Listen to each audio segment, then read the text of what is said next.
ప్రత్యేకంగా రంగంలోకి దించారు. సీసీటీవీ ఎవిడెన్స్ లేకపోవడంతో ఈ కేసును సాల్వ్ చేయడం చాలా కష్టంగా మారింది. అయినప్పటికీ పోలీసులు ప్రత్యేక బృందాలుగా ఏర్పడి వాళ్ళంతా కూడా టీములుగా ఏర్పడి పూర్తి వివరాలు కూడా రాబట్టే ప్రయత్నం చేశారు.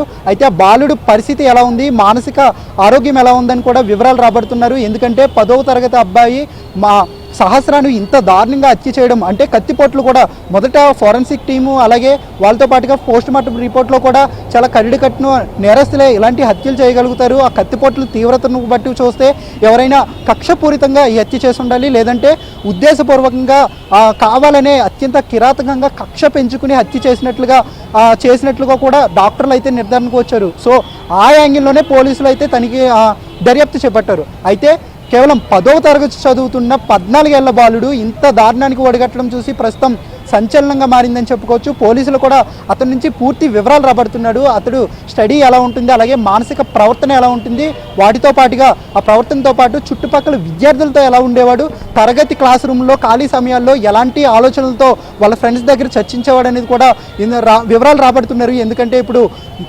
విద్యార్థి ఆ బాలుడే నిందితుడిగా మారాడు ఈ కేసులో. సో చిన్న వయసులోనే ఇంత దారుణంగా హత్య చేయడం అనేది ప్రస్తుతం సంచలనంగా మారింది. సో ఈ కేసుకు సంబంధించి ముందు కూడా బలమైన సాక్ష్యాలు కోర్టు ముందు హాజరుపరచాల్సి ఉంటుంది, కోర్టు ముందు ప్రవేశపెట్టవలసి ఉంటుంది. సో అందుకు అనుగుణంగానే కూకట్పల్లి పోలీసులు అలాగే ఎస్ఓటి పోలీసులు కూడా ప్రత్యేకంగా వాటికి సంబంధించిన ఆధారాలు వీలైనంత వరకు ఎక్కువ ఆధారాలను వాళ్ళంతా కూడా సేకరించే పనిలో నిమగ్నమయ్యారని చెప్పుకోవచ్చు.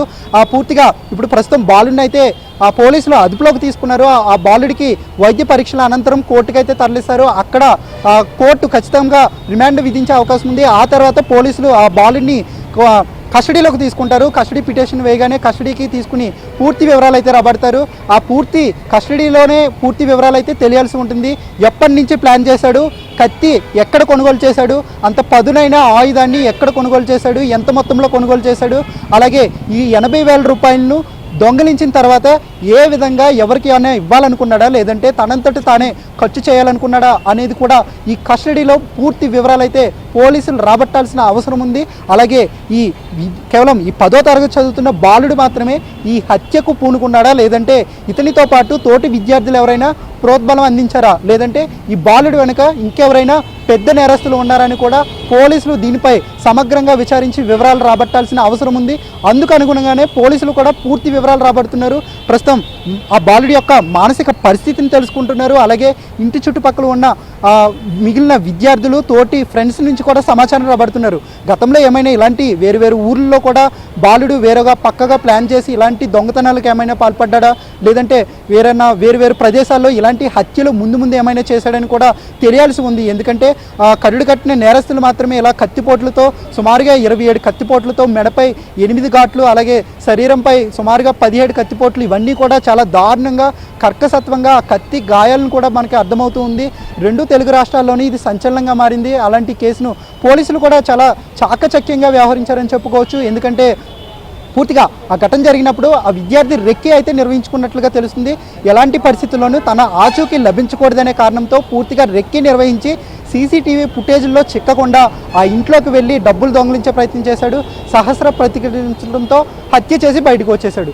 అయితే పోలీసులు మాత్రం పూర్తిగా హ్యూమన్ టెక్నాలజీని అయితే ఉపయోగించుకున్నారు. సీసీటీవీ ఫుటేజ్లో లేవు, దృశ్యాలు లేవు, అలాగే ఆ రోడ్డు మీద ఎలాంటి అనుమానాస్పద కదలికలు లేవు. అలాగే నలుగురిని అదుపులోకి తీసుకున్నారు.